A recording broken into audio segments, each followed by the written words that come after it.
Hello, everyone. Thanks for coming. I assume you can see this now. Uh, my name's Garrett. This is Andrew, and we're here to talk about accessibility in gaming. So, the practical application of accessibility tools in gaming and what that means.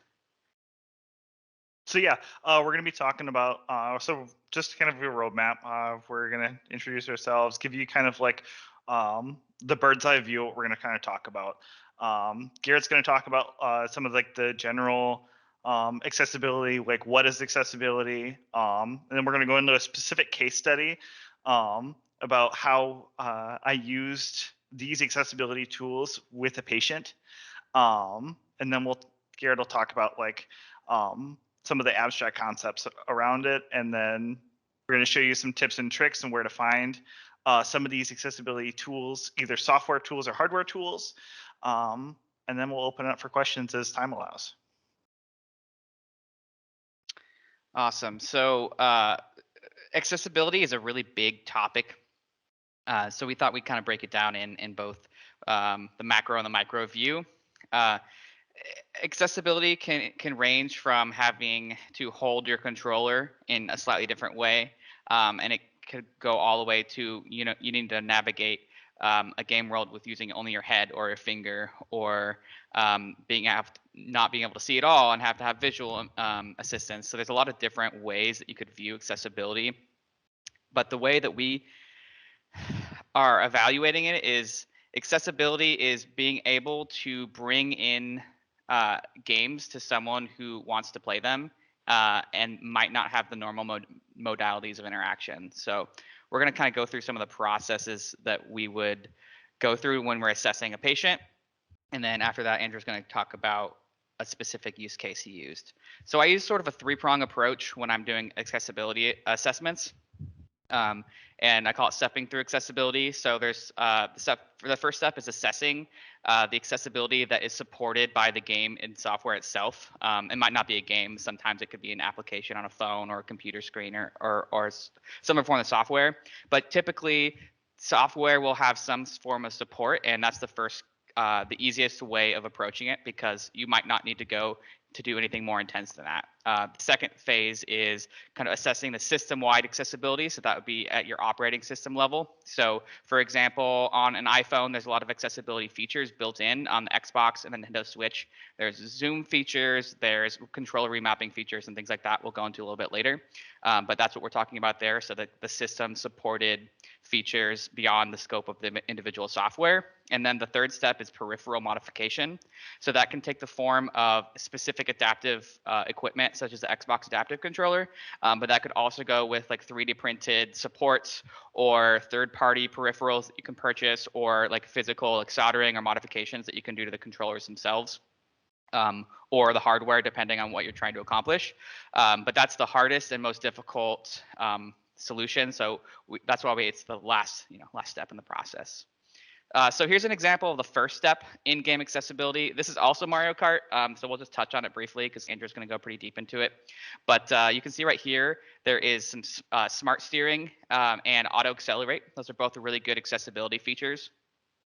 Smart steering is kind of like bowling when you use bumpers. So if you get close to the edge, it'll gently guide you back onto the race, onto the right track. And then the auto accelerate is you go forward no matter what. You don't have to hit a button to start the process. And so what this actually translates to is that you will finish the race no matter what. No matter what happens, you're going to end up at the end of the track. So even if you have only one input, you're only able to hit one button. That is still going to be able to be a success there. So sometimes this is all you might need. Maybe you have trouble holding down buttons, and that would be a good solution. Is if you can't hold it, this would be a good way to make you successful without having to do with any additional modifications. Going one step deeper into system-wide accessibility, this is a Nintendo Switch UI, but there's also UI in other systems like I know for sure the Xbox has some pretty reasonably robust controller remapping.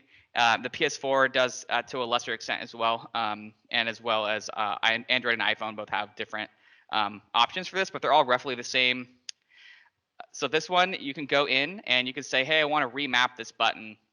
And the Joy-Con are really nice too because, for example, in Mario Kart or in Animal Crossing, you can play the game entirely one-handed if you swap the control stick. So you can take the left control stick and remap it to the right control stick on this screen, and you're effectively good to go, and you only need one half of the controller, which is not something a lot of people consider when they think, oh, I have to have the whole controller together.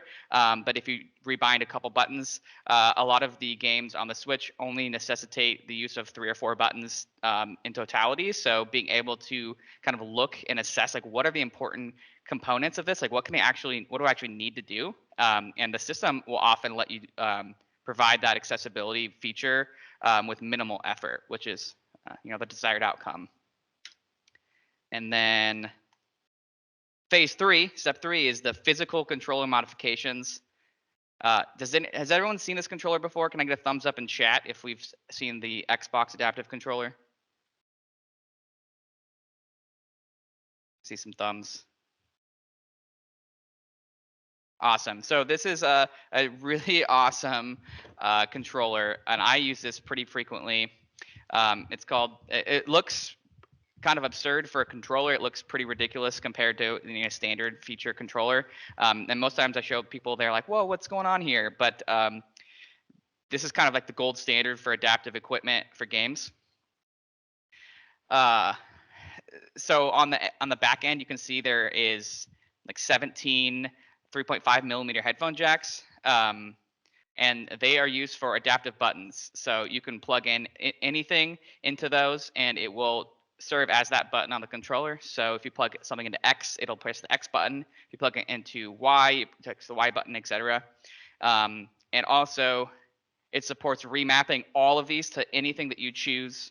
There's a whole robust set of options that you can change. You can change things to, you can have a shift button feature. You can have various modalities. You can have the triggers be various analog levels. There is basically anything that you want to accomplish can be done with a combination of the software and this hardware. So this takes obviously a lot more skill. We'll go into later on what the required skill set is for applying this beyond the physically plugging in the buttons. But it's kind of a snapshot of the 3 tiers of accessibility when regards to gaming. So yeah, so we can apply all these tools. So specifically with Mario Kart, so we look back, Mario Kart had tools to use to kind of auto steer and auto drive. The Switch itself has different sized controllers. So a Pro controller, which is, I wish I had one right next to me, is kind of larger and meant for more adult hands. It's heavier. And then a Joy-Con is meant for like smaller hands, and it's quite lighter. So we've used all of these tools with a patient here. So this patient had severe atrophying after a long series of chemo treatments. One of physical therapy's goals was to kind of get him more moving around and kind of get those muscles working again. He did not have a lot of dexterity because he wasn't using his hands at all. So he wasn't able to use like the small buttons on the back of a Joy-Con. And then the patient also had some developmental delays stemming from some of his treatments and previous medical history.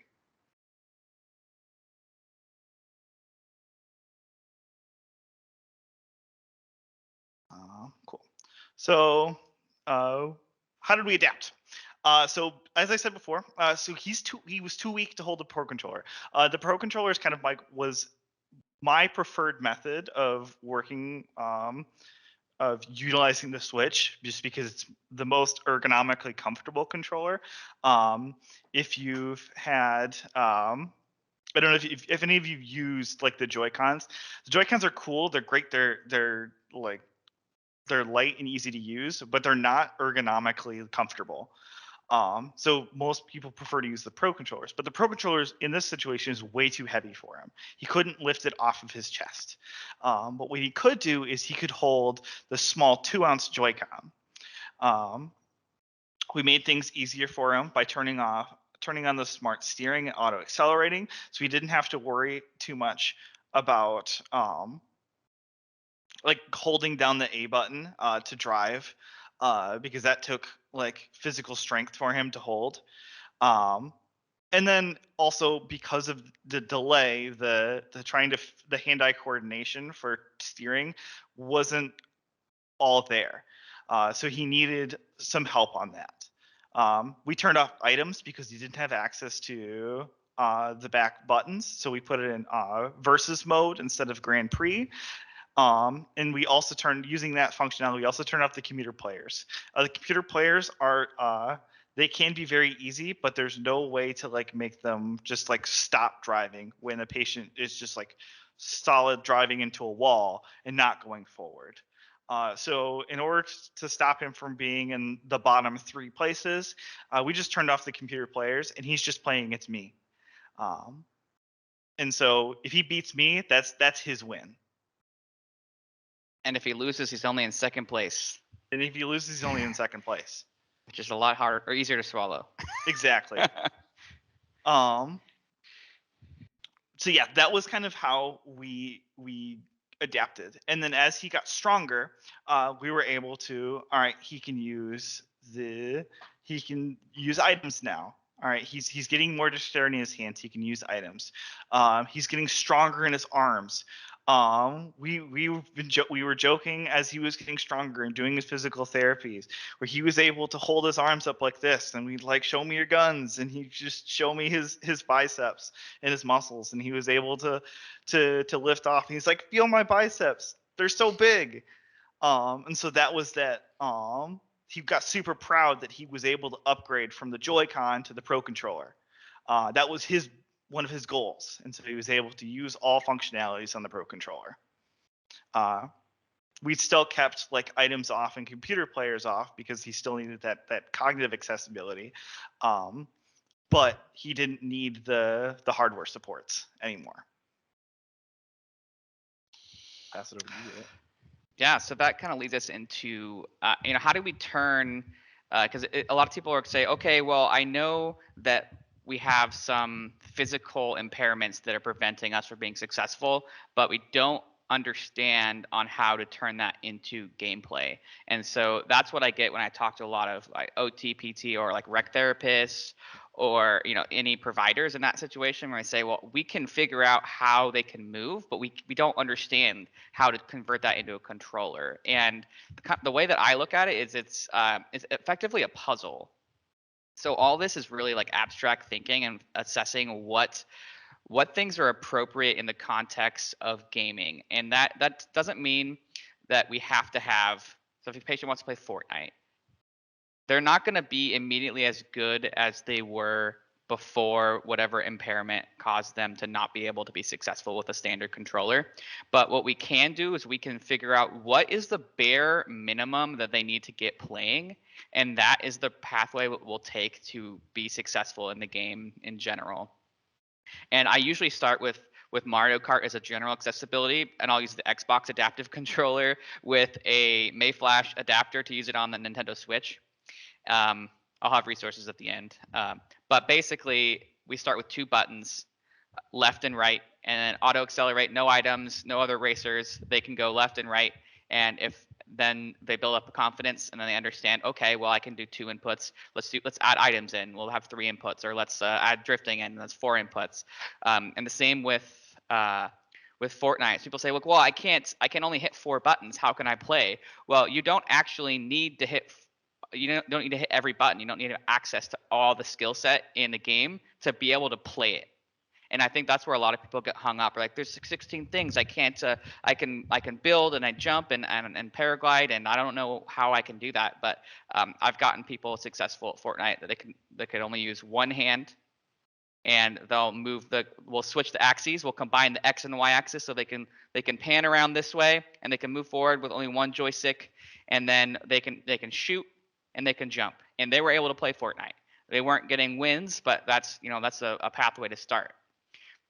The trick is to being able to figure out the the gameplay specific elements for this, because in OT or PT or rec therapist, they can assess the physical movements, but they're not going to understand which components are necessary for the game. And that's usually where I do a lot of code treating, is that they say, okay, well, they have this range of movement. So I'll meet with them and I'll have a chat and say, okay, maybe they have a little bit of wrist movement and they're working on it, and they're going to have a little bit of hand movement, it looks like, later, or they can move their fingers, or they can move their head. And so all that is just kind of information for me to think about, okay, so how can I turn these movements into gameplay? And we'll assess and we'll say, okay, well, why don't you try having this button under your finger? And why don't you try using your head that you control your wheelchair with to hit this button? And then I watch them play for 5 minutes and see, okay, and ask them what was comfortable about that, what didn't work, and then we kind of go from there. So just because it's something that can work doesn't mean it will work, and a lot of this is very specific to each patient. I've never had it go the same way twice with two patients, but I've also never walked away without getting a patient to be able to game. So it's really important to be able to look at. It's not a it's not a situation where you're like, well, I don't know if they can game. It's almost always a situation of what is the best way for them to game. And approaching it with that mindset, that like problem solving solution mindset is I think how I've been able to be successful, and I've seen some of my colleagues do the same, have the same approach, and be very successful in that sort of abstract thinking, problem solving, gamer mindset has really helped, because the patients want it.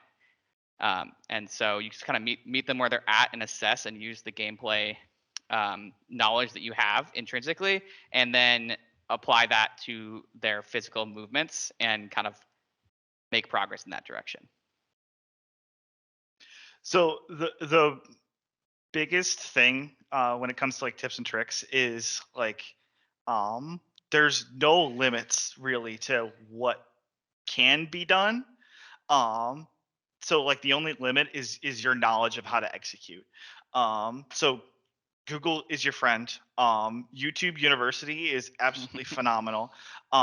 There are so many disabled gamers that have been showing how their systems work for themselves, and a lot of disabled gamers are really upfront with like, I have these difficulties, so I do this for this game, or this game isn't accessible.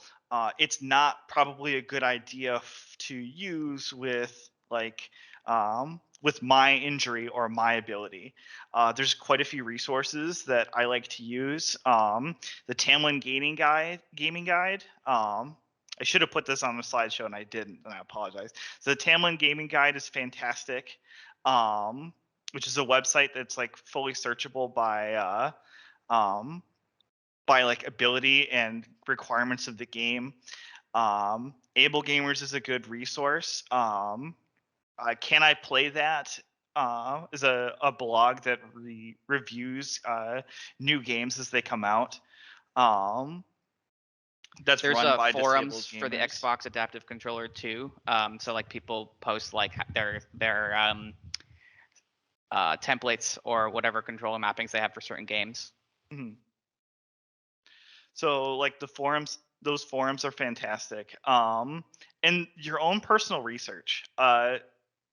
Maybe you've identified a kiddo that's just like, all right, so they have these difficulties. They can't. They've only got one hand that they can utilize. They want to play, let's say, a first-person shooter. They don't care which one. All right, maybe you have a few first-person shooters that you have access to. All right, research.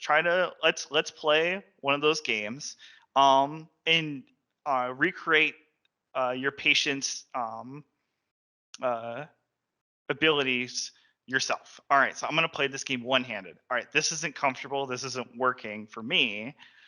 What adaptations can I make this for me recreating the ability, so you're not trial and erroring in front of the patient, and you can kind of come in with like some sort of game plan, and that they may show you that, okay, maybe if you want a first person shooter, Call of Duty isn't the most accessible one. We'll play Fortnite instead. Fortnite might be more accessible in this matter, um, because there's just some stuff in Fortnite that I can get rid of. I don't need to do the building like Garrett said. I could just run and shoot, run, jump, and shoot, and that's fine. We're not looking for high tier esports gameplay. We're just looking to make it playable, and we'll go from there. So research is absolutely your best friend. So here we have resources / suggested peripheral list. If you have the slide deck, I'm pretty sure all these are hot links. So when you download it, you can click on the pictures or the text, and it'll send you to a link to where you can learn more about it. Unfortunately, the PDP one-handed joystick, I believe, is out of production, and I don't think it will be going back in production. But it is also one of the best resources for the Xbox adaptive controller. It's the best peripheral I've found for one-handed gaming in general. So it might be even worth tracking down a secondhand one if that's what you secondhand one if that's what you are interested in, because it's very very robust, and it has the form factor of like a nunchuck controller, which is familiar to, although it's aging out in relevancy, but familiar enough. So these are all just in general pieces that are going to be beneficial to have on hand. These are, you can see the Logitech Adaptive Gaming Kit has buttons that you would plug into the controller, and then this Mayflash adapter is what lets us use it on the Nintendo Switch. And you can see here some example of a 3D printed model to be able to hold both Joy-Con in one hand, things of that nature. There's a whole bunch of different 3D printed modifications for controllers, like attaching them to a phone, or holding them in weird ways, or clicking certain buttons all the time, things like that. So we have about 15 minutes for questions, I believe. We got one on deck for you, Andrew. I believe you guys use the Makey Makey at Mott, right? Or you have? We've used it in the Makey Makey before. The nice thing about the trying to find this. So is this from Dr. Joe, the Makey Makey for learning Someone basic? just said, have you? Let's see. It's from Eric Clarkson. Have you or anyone utilized a Makey Makey? I know that you had. I used it when I visited you guys, so I assume you guys. So what Makey Makey does is Makey Makey, I believe, has this everything works off like those 3.5 millimeter like inputs, and for a switch, it is literally just a yes no. If you know anything about just kind of like hardware switches, it's literally a yes no on off switch. So when the button is pressed, it has a 1 bit, it's yes. When the button's depressed, it's 0 bit, it's no. So you can literally have anything. You could have a 3.5 millimeter that just splits off into 2 wires, and when they're connected, that's button pressed. When they're disconnected, that's button depressed. So Makey Makey does that. You could technically build a button out of anything. Obviously, if you're looking for quality, you're going to want to use something that's pre-made. But yes, you could use like a Makey Makey system for buttons. If you've seen like the runs that people have made of like, I'm gonna play Dark Souls by just like, or by touching bananas or something silly, that's utilizing, a lot of cases utilizing an Xbox adaptive controller with like Makey Makey buttons or some similar type of like custom made buttons. Yeah, the Xbox adaptive controller is really robust in what it supports. Basically, you can turn any electrical impulse into a button. So the example a lot of people use is like you strip like iPhone head earbuds, and then you can touch them together to create a signal, and that could be a button. So you can really create your own if you needed to. If you had some specific niche use case that there wasn't like widely available buttons for, you could really go above and beyond and make your own depending on the circumstances. So it's really remarkable both in the physical capabilities and on the software side. So in common with those two together combined, you can do pretty much anything. I would be shocked if you couldn't execute a plan in some way or the other. And there was an earlier question asking about the TAM in Gaming Guide. I misspoke. It's TAM in, no L. This is a website based out of the UK. and it's like has like curated lists depending on what you might need. I know they have a nice list of games that are like single button Mm. games, shooters that are kind of on rails, like games that are more geared towards kids. So like this isn't just for accessibility, but all of the games on here do have like accessibility information. So fantastic resource. Yeah. Another plug for Able Gamers from Connor. They are awesome. They were the ones doing a lot of accessible gaming controller modifications prior to Microsoft producing the adaptive controller about 3 years ago or so. So thankfully, I haven't had to use a lot of their resources since then because we have, the AAA gaming studios are finally taking a serious consideration into accessibility, but they also have a lot of resources and knowledge in that field as well. Mhm. Yeah, and we focus a lot in our talk more about like the physical accessibility. Um, we had a little bit of cognitive accessibility, but like this is just like the tip of the iceberg in like what we could talk about when it comes to accessibility and how to make games accessible. Because we haven't talked about making games accessible for patients who are blind, Mm-hmm. for patients who have hearing impairments, and stuff like that. So, which is like a whole other realm. Um, Oh, this is a good one. How often do you buy supplies to adapt systems? So typically, at least I'll speak for our hospital at Seattle Children's. We have a big supply of adaptive equipment that we'll use to basically experiment with to see what will work for the patient. So we'll go through the whole range of what I'll do an assessment, and then we'll see. Okay, I'll make a guess on what I think will work. We'll try it out, and then once we find something that's going to be successful long term, typically we'll go and we'll get a grant for them. We have a lot of like small fund family grants for I think up to like $500-600 are pretty easy to get for us. So we can apply for those, and it's a pretty really good use case. Typically, we've never been declined for something like that. So we don't usually supply them directly, but we usually get funding for them to get what they need once we find the specifics for their use case.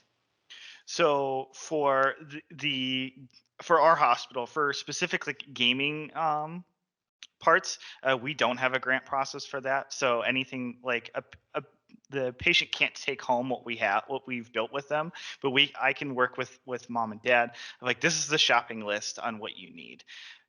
The nice thing is accessible gaming technology has dropped tremendously in price in the last 5 years. Adaptive controllers were used to be um, hand soldered, deconstructed like Xbox controllers, where you have an Xbox controller, you literally take it off and hand solder pieces to it. They were upwards of five, six, $700 because they had to be handmade. And with the adaptive controller, it's dropped the price to like I think they're $100 a pop. And then Logitech jelly button switches, which is the go back here. Um, and you see the suggested peripheral list. Yeah. Okay. The Logitech adaptive gaming kit is only $100, and it has I think 12 switches in it. Yeah, it has four different kinds. You can see them here. Like the A button's a big button, B button's little, and then there's a finger, small hair trigger, and then big depressible button. So there's three of Mhm. each. Right. Those are only $100 each for that set of either 12 or 16, which is really nice. So it makes that kind of accessible via like monetarily, It which is also a comes with that board too, because you can like set them and permanently affix them and label them with buttons if you like to have a more like I don't do that in the hospital because we use them in so many different ways. But if I were at home using it, I would want to affix it in a specific way that's successful for me personally, and then keep it there on this like rigid surface. So it right. also has that included. Mhm. We unfortunately can't use the board. I would love to use the board, Yeah. but it's all cloth and it's great for It's great for what its use is like just velcroing things to it. But the hospital space, we have to kind of get a little bit more creative with how we affix things. Another thing to note, the adaptive controller has three mounting brackets on the bottom side of it. I don't have a picture of that, but those are mountable. Mm-hmm. Um, uh, Yeah. which is really nice, and that has been used by our rehab engineering team um, before. Yeah. So It's pretty good. There's the two big buttons on the controller too. Those big black circles are actually buttons. A lot of people are like, "What are those, like turntables or whatever?" No, they're just big A, big B buttons as like default. Oh, we got mhm. another question. Says for your hospitals, do families and patients or providers, CLSs, make requests for accessibility controllers, or is it mostly the game techs that make the recommendations? Um, in my experience, it's been mostly referrals from the child life team, so or the rec therapy team. So they'll go in with a patient, and then once if they find out gaming was one of their interests, then that's typically how they'll get referrals in general. And then they might know ahead of time that they have physical or cognitive impairments that they need assistance with. And if that's the case, they'll usually give me a heads up, and I'll be able to go in and say, okay, if I'm going to block out an hour for a gaming assessment or accessible gaming assessment. Sometimes I'll go in and I'll notice, hey, are you having a hard time holding your controller? I have a couple alternatives, and then I'll step through my process and seeing like, hey, can we remap something, et cetera, et cetera. So that's typically the pipeline. At this point, the therapeutic gaming in our hospital is wide enough spread in knowledge that people will refer out to us if there's a visible need for it. Um, but that wasn't always the case. And we have a good enough relationship with our attending for our rehab team that she will kind of let us know that, hey, this patient, parents have said that, like, because we kind of asked kind of what their interests are. Um, Here is the patient's injury, what has happened, what they're trying to work on with their PT goals, and I can work with their physical therapist to I'll make it a kind of setup for them that might work, and then go from there, and we can then grade the difficulty of, all right, so we need to have them we need to have them reach their arm, all right, and they want to play Fortnite, and we can do everything we need to, but I want that shoot button to be all the way over there, and by all the way over there I mean like where they have to kind of reach for it, and that's part of their physical therapy, Hmm. uh, and just movement goals that they can do on their own. It doesn't need a physical therapist present for them to meet and practice those goals. But if they want to like play, let's work a little. Let's like kill two birds with one stone and kind of work a little bit while we're playing. That's a really good point, and I don't think we addressed this. That there could be multiple goals for gaming with accessibility in mind. There's a accessible gaming for the therapeutic nature of gaming itself as a virtue, and then there's also, on the other hand, using accessible gaming as a method for enhancing other experiences. And I found I've used both depending on the situation. One that comes to mind is using. We had a patient who was using a board he was couldn't speak, so he was pointing at things to kind of pointing at letters and words and objects to communicate. And the speech team was trying to get him to use two-step speech buttons. And so the patient was really resistant to learning this new system. He did not want to do it. And so I worked with the speech team and I said, hey, I have Mario Kart and we can use the same exact buttons and we can use them to steer the cart. So we plugged the exact same buttons in and we used it in the same format with the cycling of the words through. And the patient was not only not resistant, but was excited about playing Mario Kart. And it was the first time that they were able to kind of pay attention to something for half an hour and not get frustrated. And I worked with the speech therapist and for several sessions, and the patient was able to use the speech buttons afterwards successfully. So that's kind of like one on the opposite end of not just gaming for gaming's sake, but gaming for a specific therapeutic goal in mind. And I think both are extremely valuable, but it depends on the situation and like what's appropriate for the patient and the provider team and things of that nature. Mhm. And to answer Jordan your question, after you assess a patient for accessibility needs, do you present them with a list of games that they could play, or do you try to make any game that they work, any game they like? That's a Because great of the question. wide range of like accessibility tools that games provide, especially because I have a lot of knowledge gaps in a lot of the games that are popular. I know tons of games that are popular, but I haven't played every single one of them. So I don't know if the one that they specifically adore is accessible or not. So I've got a few games that are my go-tos. I've got my Mario Kart, I've got my Forza, I've got Fortnite. I've got stuff like that I can make work pretty easily, and I know how to make them work. But I can kind of assess what they have. And I'll also take into account, like, if they're a PlayStation gamer, all right, maybe I try to use something with the PlayStation. If they're an Xbox gamer, I'll use something with the Xbox. If they're a Switch gamer, I'll try to use something with the Switch to kind of base stuff off of what they know, because I don't want to give them a game that they've never played before, or they don't understand. Like, Mario Kart's pretty simple because like everyone knows how to play Mario Kart. It's very simple to learn.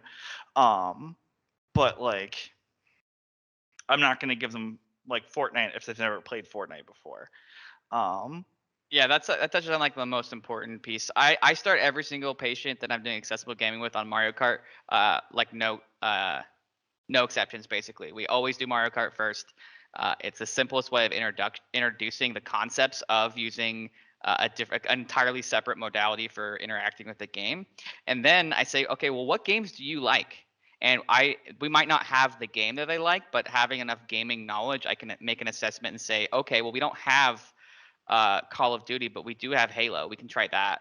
And then usually, if you pick a game that's close enough, that they'll be amenable to that, and you can go in, because the goal is to get them to play something they want. It's not going to be successful if you say, okay, well, you can play FIFA now, but they hate soccer. Then they're not going to even try. They're very unlikely to be successful in a situation where they're not motivated to be. So I think providing a fun game that they enjoy, even if it's harder, is much more likely to be a success case than an easier game that they don't know or they don't like. For Chris's question, are modern consoles primary focus for games? Are retro games ever recommended? I don't ever recommend the retro games for the sole reason that they're impossible to interface with newer adaptive technology. You can't really interface with the Nintendo Wii, even though a lot of patients, especially like teenage patients, kind of grew up with the Wii, and that's like they're some of their primary like games that they use. I'll pull out a Switch and use that instead, because that's something that I can interface with adaptive tech, where I cannot interface with a Wii with adaptive tech. Even though, yeah, you're right. Like, old NES Mario has like run and jump, Yeah. and that's it. There's nothing that I could interface on an NES or even like the new NES. Yeah, a better To like solution would be to interface with it. use like a modern console to play old games, if that's the vibe you're getting for. So you could get original Mario, Donkey Kong on the Switch, Right. and that would be just fine. And you could interface this the way you want but you'd be using a modern console, but they're also easy to acquire and easier to fix compared to older tech. So And the games are good. the other reason I would actually argue against that, because the other reason I'd stay away from retro games is because they weren't made with modern like accessibility like ideas. Yeah, that's true. The idea behind Mario 1 is not an accessible game in like cognitively or physically in any way. Even if the NES is simple on its like Yeah. it's really unforgiving. So I'm looking for games that are forgiving, like kind of Mario Kart is. Current shooters have like wide range of difficulties. You take, for instance, not a shooter, but you take the new Spider-Man. The Spider-Man game I can make pretty accessible. Of, here's your swing button, here's your jump button, here's your runaround button, and here's your punch button, and I can set it on the very easiest difficulty where it's impossible for you to like lose, and let you loose, and you're playing Spider-Man and just swinging through the city and having ball. Um, so Yeah, it's but at the end of the day, it's just what the patient wants to play. Like, you can make anything adaptable if you need to. So like, yeah, I would usually not recommend a retro game or really any specific game other than like what they want to play, unless it's analogous. So like maybe if they wanted to play something pretty similar, but we didn't have access to it, they just, the goal is to get them playing what they like. Really good question here. If patients are younger and request games that are rated M, how do you approach it? That's a very complex question. And personally, I usually, if a patient's in need of accessible gaming, the parents are typically very involved, or there's, their guardians are usually available. And then that's where you'd have a conversation with them. We don't have any like physical consent forms that we make them sign. We do a lot of verbal consent. But typically, if they're asking for an M-rated game, that's what they all play at home, and the parents or guardians are usually okay with that. We don't have any like hard and fast rules. We don't usually provide any games on like the standard consoles, but if the patient family is all right with it, then we can have them download their own games or have a separate set of more mature games that they have access to. That's a kind of a hot button topic, to be honest, though, amongst the pediatric gaming community. So answers may vary. Yeah. My approach is kind of similar. What parents say is kind of king, but I won't offer M-rated games to patients that are under the age of 16, unless they're specifically asking for it. And then if like a patient's like 13 and asks for Halo, I will force the patients to watch me walk through mom and dad on the ESRB's website exactly what is in this M-rated game that they're asking for. And with complete informed consent from the parent can say yes or no. If like, all right, I know what is in Call of Duty now, and the patient is like, just shut up, they don't need to know about that, and if it's okay with the parent at the end of that, then have at it, they can have it. But I always like to keep parents nice and informed of like, this is what's actually in the content. If you're okay with your child having that, then that's good for that. That's fine with me. That is, like you just said, Andrew and Garrett, a very complex question for sure to answer. We could probably spend a whole session unpacking that entire thing. That could be a whole presentation. Yeah, the ESRB is a whole presentation in itself. Yeah, no kidding. Excellent presentation. Thanks for that.